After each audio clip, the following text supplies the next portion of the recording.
നമ്മൾ 100 ദിവസം കൊണ്ട് 100 പാഠങ്ങൾ കൊണ്ട് ഇംഗ്ലീഷ് പഠിക്കുന്ന ഒരു പദ്ധതിയാണല്ലേ. അതിനകത്ത് 15ാമത്തെ ദിവസമാണെന്ന് നമ്മൾ മലയാളത്തിൽ സംസാരിക്കുന്ന എല്ലാ കാര്യങ്ങളും നമുക്ക് എങ്ങനെ ഇംഗ്ലീഷിൽ പറയാമെന്നുള്ളതാണ് നമ്മൾ പഠിക്കുന്നത്. ശ്രദ്ധിക്കുക, നമ്മൾ ഉപയോഗിച്ചാണ് ഏത് ഭാഷയും പഠിക്കുന്നത്. അതുകൊണ്ട് തന്നെ നിങ്ങൾ ഉപയോഗിക്കാൻ വേണ്ടി ശ്രമിക്കുക. പിന്നെ മറ്റൊരു കാര്യം, നിങ്ങൾ ലൈക്കും ചെയ്യേണ്ട, സബ്സ്ക്രൈബും ചെയ്യേണ്ട, ഷെയറും ചെയ്യേണ്ട. പഠിച്ചാൽ മാത്രം മതി. എൻ്റെ പേര് ജസ്റ്റിൻ തോമസ്. മൂർച്ചയുള്ള എന്നുള്ളതിനെ നമുക്ക് ഷാർപ്പ് എന്ന് പറയാം.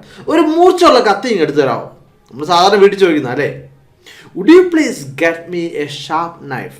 ഇവിടെ വുഡ് യു ഉപയോഗിച്ചില്ലെങ്കിലും കുഴപ്പമില്ല, ഗെറ്റ് മീ ഉപയോഗിച്ചില്ലെങ്കിലും കുഴപ്പമില്ല. നമുക്ക് please get a sharp knife നമുക്ക് പറഞ്ഞാലും മതി. പക്ഷേ നമ്മൾ ഇച്ചിരി പൊളൈറ്റായിട്ട് സംസാരിച്ച് പഠിക്കണമല്ലേ.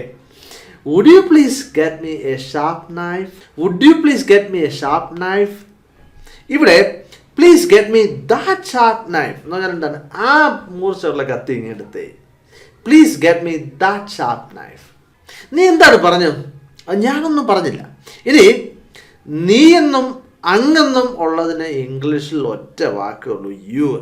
ശ്രദ്ധിക്കുക, നമ്മൾ മലയാളത്തിൽ ഒരുപാട് വാക്കുകളുണ്ടല്ലേ, പക്ഷെ ഇംഗ്ലീഷിൽ അത്രയില്ല. അതുകൊണ്ട് തന്നെ നമുക്ക് പഠിക്കാൻ എളുപ്പമാണല്ലേ, ഒത്തിരി പഠിക്കുന്ന കാര്യമില്ലല്ലോ. നമുക്ക് ചോദിക്കാം, വാട്ട് ഡിഡ് യു സേ? നീ എന്താണ് പറഞ്ഞത്? What did you say? ഞാനൊന്നും പറഞ്ഞില്ല. I didn't say anything, I didn't say anything. അല്ലെങ്കിൽ കേട്ടില്ല കേട്ടോ, എന്താ പറഞ്ഞതെന്ന്? I can't hear anything, I can't hear anything. നമുക്കൊന്നുകൂടെ പറയാം, what did you say? I didn't say anything, I didn't say anything, I can't hear anything. ഇവിടെ നിന്നൊന്നും എടുക്കരുത് കേട്ടോ. Please don't take anything from here. എന്നെ കണ്ടിട്ടൊരു കളലക്ഷണം തോന്നുന്നുണ്ട്, അതുകൊണ്ടാണ് അങ്ങനെ പറഞ്ഞത്. Please don't take anything from here. അവനൊന്നും അറിയത്തില്ല. നമ്മൾ സാധാരണ നാട്ടുഭാഷ പറയത്തില്ല, അവൻ്റെ ഒരു മണ്ണാങ്കട്ട അറിയത്തില്ലെന്ന് അല്ലേ. എങ്ങനെ പറയാം? He doesn't know anything, he doesn't know anything. എനിക്കൊന്നും അറിയത്തില്ല എങ്ങനെ പറയാൻ പറ്റും? I don't know anything. പക്ഷേ ഹീ വന്നതുകൊണ്ടാണ് ഡസൻറ്റ് വന്നതെന്ന് നമുക്കറിയാമല്ലേ. ഇപ്പോൾ ആ പൂച്ചയ്ക്കൊന്നും അറിയത്തില്ല, that cat doesn't know anything എന്ന് നമുക്ക് പറയാം അല്ലേ. അപ്പോൾ ഇതിനെപ്പറ്റി നമ്മൾ വളരെ വിശദമായിട്ട് പഠിച്ചാണ് സിംഗുലർ എന്താണ്, പ്ലൂറൽ എന്താണ്. അവിടെ സിംഗുലർ വരുമ്പോൾ അറിയത്തില്ല എന്നുള്ളതിന് ഡസൻറ്റും, പ്ലൂറലാണെങ്കിൽ എന്ത് വരും? ഡോണ്ടും വരും എന്ന് നമ്മൾ നേരത്തെ പഠിച്ചാണല്ലോ. ഇനി അതിനെപ്പറ്റി സംസാരിക്കുന്നുമില്ല. ഓക്കെ, ഇവിടെ ഒന്നുമില്ല കേട്ടോ. അപ്പോൾ രാവിലെ എഴുന്നേറ്റം പറഞ്ഞു, ഓക്കെ ഈ വീട്ടിലൊന്നും ഇല്ല കേട്ടോ കഴിക്കാൻ എന്നങ്ങനെ പറയാൻ പറ്റും? there isn't anything here, there isn't anything here. അപ്പോൾ ആ കടയിലൊന്നുമില്ലെന്ന് അങ്ങനെ പറയാൻ പറ്റും? there isn't anything in that shop, correct. ഇനി ആ ഹോട്ടലിലൊന്നുമില്ലെന്ന് അങ്ങനെ പറയാൻ പറ്റും? there isn't anything in that hotel. നാളെ രാവിലത്തേക്ക് ഒന്നും ഉണ്ടാക്കണ്ട കേട്ടോ, നമുക്ക് പുറത്തുനിന്ന് കഴിക്കാം. Don't make any food tomorrow morning, we are going out. അപ്പോൾ ചോദിച്ചു, നമുക്ക് പുറത്തുനിന്ന് കഴിക്കുക എന്നുള്ളത് ഇത് വന്നില്ലല്ലോ അല്ലേ. വി ആർ ഗോയിങ് ഔട്ട് എന്ന് പറഞ്ഞാൽ വിൽ ഹാവ് ഫ്രം ഔട്ട്സൈഡ് എന്നുള്ളൊരു അർത്ഥം കൂടെ ഉണ്ട്. ഇപ്പോൾ ഒന്നും ഉണ്ടാക്കണ്ട എന്ന് പറഞ്ഞാൽ അത് ഫുഡിനെ പറ്റിയാണല്ലോ സംസാരിക്കുന്നത് അല്ലേ. ഇവിടെ നമുക്ക് വി ആർ ഗോയിങ് ഔട്ട് എന്നുള്ളത് നമ്മൾ പുറത്ത് പോകാന്നുള്ള അർത്ഥമുണ്ട്. പക്ഷേ നമുക്ക് പുറത്തുനിന്ന് കഴിക്കാമെന്നും അവിടെ എന്താണ് ഒരു മീനിങ് ഉണ്ടല്ലേ. Don't make any food tomorrow morning, we going out. അല്ലെങ്കിൽ ഇങ്ങനെ പറയാം, we'll have from outside, we'll have from outside. അപ്പോൾ ഹാവ് എന്നുള്ളതിന് കഴിക്കുക എന്നുള്ളൊരു അർത്ഥമുണ്ട് അല്ലേ. We'll have from outside. നിനക്ക് കഴിക്കാൻ എന്നാ വേണം? എനിക്കൊന്നും വേണ്ട, പണക്കത്തിലല്ലേ. What do you want to eat, what do you want to eat, അല്ലെങ്കിൽ what do you want to have എന്ന് ചോദിക്കാം. അവിടെ കുടിക്കാൻ എന്ത് വേണം എന്ന് ചോദിക്കാം, what do you want to drink. എനിക്കൊന്നും വേണ്ട, I don't want anything, I don't want anything. ഇപ്പോഴേ പറയാണ്, എനിക്ക് എരിവുള്ളതൊന്നും വേണ്ട കേട്ടോ. I don't want anything too hot. ഭയങ്കര എരിവുള്ളതൊന്നും വേണ്ട. അല്ലെങ്കിൽ എരിവ് എന്നുള്ളതിന് നമ്മൾ കഴിഞ്ഞ ദിവസം പഠിച്ചാണ് അല്ലേ. ഈ ഹോട്ടിന് പകരം നമുക്ക് സ്പൈസി എന്ന് ഉപയോഗിക്കാം. സാധാരണ വിദേശികളൊക്കെ ഉപയോഗിച്ച് കേട്ടുള്ളത് ഹോട്ട് എന്നാണ്. സ്പൈസി എന്നുള്ളത് സാധാരണ നമ്മൾ നോർത്ത് ഇന്ത്യയിലൊക്കെ ഒത്തിരി കേട്ടിട്ടുണ്ട് സ്പൈസി എന്ന് പറയുന്നത്. I don't want anything sweet, മധുരമുള്ളതൊന്നും വേണ്ട. I don't want anything salty, ഉപ്പ് ഉള്ള ഒന്നും ഒരു ഫുഡും എനിക്ക് വേണ്ട. ഓക്കെ, ഒന്നുകൂടെ പറഞ്ഞു നോക്കാം. I don't want anything, I don't want anything too hot, I don't want anything sweet, I don't want anything salty. ആരും എന്നുള്ളത് നമുക്ക് നോബഡി എന്ന് പറയാം. ഇവിടെ ആരും വന്നില്ല.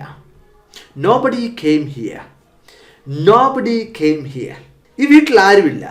there is nobody in this house, there is nobody in this house. എന്നെ സഹായിക്കാൻ ആരുമില്ല. there is nobody to help me, there is nobody to help me. ആരോടും എന്നുള്ളത് നമുക്ക് anyone എന്ന് പറയാം. ഇത് ആരോടും പറയരുത് കേട്ടോ. Please don't tell anyone about this. Please don't tell anyone about this. അവൾ ആരോടും സംസാരിക്കത്തില്ല, അങ്ങനത്തെ സ്വഭാവമല്ല അവളുടെ. Okay, she doesn't talk to anyone, അല്ലെങ്കിൽ എനിബഡി എന്ന് പറയാം, എനിവണ്ണിന് പകരം. She doesn't talk to anybody. ഞാൻ എൻ്റെ ബൈക്ക് ആർക്കും കൊടുക്കത്തില്ല കേട്ടോ. അപ്പോൾ എന്നോടൊരു സുഹൃത്ത് ചോദിച്ചു, ഞാൻ പറഞ്ഞു ആർക്കും കൊടുക്കത്തില്ലെന്ന് പറഞ്ഞാൽ അവനും ഉദ്ദേശിച്ചാണല്ലേ പറഞ്ഞത്. ഇങ്ങനെ പറയാം, I won't give my bike to anyone. അപ്പോൾ നിങ്ങൾ ചോദിക്കും, ഐ വോണ്ട് എന്ന് പറഞ്ഞാൽ അത് ഫ്യൂച്ചറിനെ അല്ലേ സൂചിപ്പിക്കുന്നത്? ഐ വിൽ നോട്ട് ആണല്ലേ won't. I won't give my bike to anyone. Okay, അപ്പോൾ നമ്മളിപ്പോൾ ബൈക്ക് ചോദിച്ചതും മുന്നോട്ടാണല്ലോ അല്ലേ, ഒരു 10 മിനിറ്റ് കഴിഞ്ഞ് തരാമോ അങ്ങനെയാണല്ലോ ചോദിച്ചത്, അല്ലാതെ കഴിഞ്ഞൊരു കാര്യമല്ലല്ലോ. ഇപ്പോഴാ ഒരു അർത്ഥത്തിൽ നമുക്ക് I won't give my bike to anyone എന്ന് നമുക്ക് തീർച്ചയായിട്ടും പറയാം. ഇങ്ങനെ വേണം പറയാം, I don't give my bike to anyone എന്ന് പറയാം. ഓക്കെ, അത് നിങ്ങളുടെ ചോയ്സ്, നിങ്ങൾക്ക് ഇഷ്ടമുള്ളത് ഉപയോഗിക്കാം. ഐ ഡോണ്ട് എന്ന് പറഞ്ഞാൽ ഞാൻ അങ്ങനെ കൊടുക്കത്തേയില്ല, അല്ലെ അങ്ങനെ കൊടുക്കുന്ന ശീലമില്ല എന്നൊക്കെയുള്ള പല പല അർത്ഥമുണ്ട്. പക്ഷേ ഇവിടെ കൊടുക്കത്തില്ല എന്നുള്ള ഒരു അർത്ഥം തന്നെയാണ്. അപ്പോൾ നിനക്കും തരത്തില്ല കേട്ടോ, അതാണ് ഉദ്ദേശിക്കുന്നത്. I won't give my bike to anyone. I don't give my bike to anyone. നീ എപ്പോൾ എത്തി?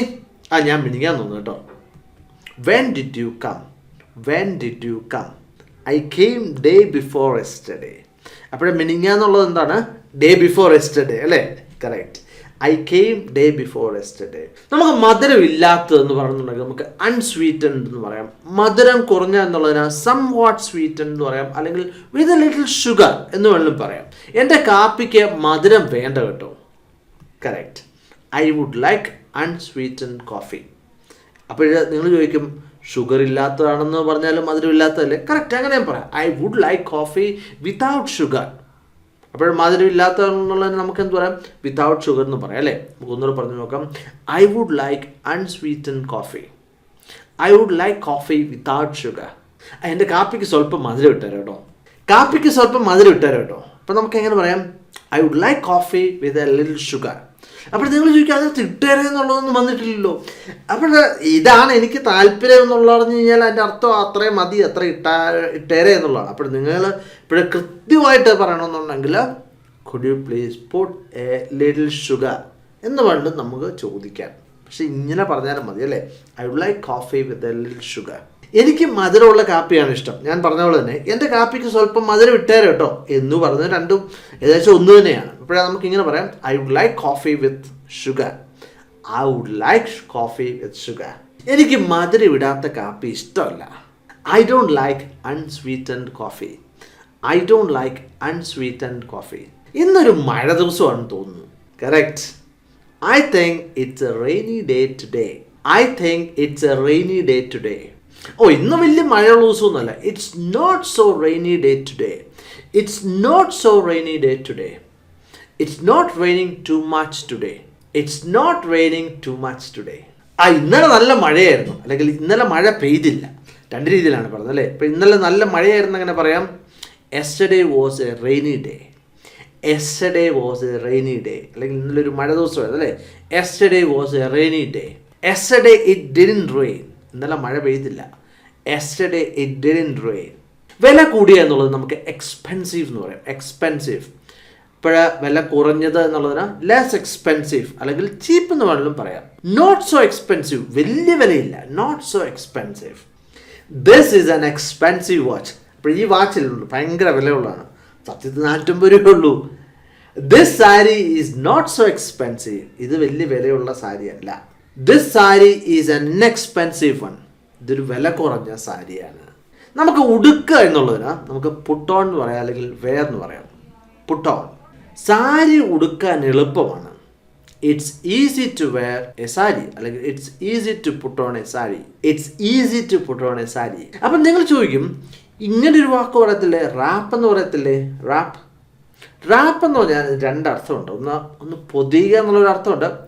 ഉടുക്കുക എന്ന് വേണമെങ്കിലും വരാം, പക്ഷേ സാധാരണ അങ്ങനെ പറയാറില്ല. ഓക്കെ, അപ്പോൾ നമുക്കിങ്ങനെ പറയാം, it's easy to wear a sari, അല്ലെങ്കിൽ it's easy to put on a sari. ഇപ്പോൾ ഇവിടെ ശ്രദ്ധിക്കുക, ഈ റാപ്പ് എന്ന് പറഞ്ഞതിനകത്ത് W നമ്മൾ പ്രൊനൗൺസ് ചെയ്യത്തില്ല, അത് സൈലൻ്റ് ആണ്. ഇപ്പോൾ നമ്മൾ പറയാം റാപ്പ്. സാരി ഉടുക്കാൻ ഇഷ്ടമാണോ? അല്ലെങ്കിൽ സാരി ഉടുക്കാൻ അറിയാവോ? സാരി ഉടുക്കാൻ ഒന്ന് പഠിപ്പിക്കാവോ? Do you like to wear saris? Do you like to wear saris? ഇനി സാരി ഉടുക്കാൻ അറിയാവുന്ന അങ്ങനെ ചോദിക്കാം, do you know how to wear a sari? Do you know how to wear a sari? ഇനി എന്നെ സാരി ഉടുക്കാൻ ഒന്ന് പഠിപ്പിക്കാവോ? Could you please teach me how to put on a sari? Put on പകരം നമുക്ക് wear എന്ന് വേണമെങ്കിലും പറയാം. Could you please teach me how to wear a sari? Do you like to wear saris? Do you know how to wear a sari? Could you please teach me how to put on a sari? കേരളത്തിൽ ആണുങ്ങൾ സാധാരണ മുണ്ടാണ് ഉടുക്കുന്നത്. The men of Kerala usually wear മുണ്ട്. അപ്പോൾ മുണ്ടിന് നമ്മൾ വേറൊരു വാക്ക് എങ്ങനെ പറയാൻ പറ്റും? നമ്മളത് പറയണ്ട, നമ്മളിങ്ങനെ തന്നെ പറഞ്ഞാലേ. The men of Kerala usually wear mundu. അപ്പോൾ നമുക്ക് പറയാം അമേരിക്കയിലുള്ള ആണുങ്ങൾ സാധാരണ പാൻസ് ആണ് ഉപയോഗിക്കുന്നത്. In America the men usually wear pants. ഇവിടെ ഒരു ചോദ്യം ഞാൻ നിങ്ങളോട് ചോദിക്കുകയാണ്. ഞാൻ നിന്നെ മുണ്ടുടുക്കാൻ പഠിപ്പിക്കാം എന്ന് എങ്ങനെ ഇംഗ്ലീഷിൽ പറയും? ഞാൻ ഇത്രയും പറഞ്ഞുതരാം. I teach you how to. നിങ്ങളത് പൂരിപ്പിക്കുക, അത് കമൻറ്റിൽ എഴുതുക. അപ്പോൾ നിങ്ങൾക്കിത് ഇഷ്ടമായെന്ന് ഞാൻ കരുതുന്നു. തീർച്ചയായിട്ടും ശ്രദ്ധിക്കുക, നമ്മൾ ഏത് ഭാഷയും പഠിക്കുന്നത് റിപ്പീറ്റ് ചെയ്താണ്, നമ്മൾ വീണ്ടും വീണ്ടും ഉപയോഗിച്ചാണ്. എല്ലാ ദിവസവും ഉപയോഗിക്കാൻ വേണ്ടി ശ്രമിക്കുക. മറ്റൊരു വീഡിയോ ആയിട്ട് വീണ്ടും കാണാം. Thank you very much for watching and God bless you.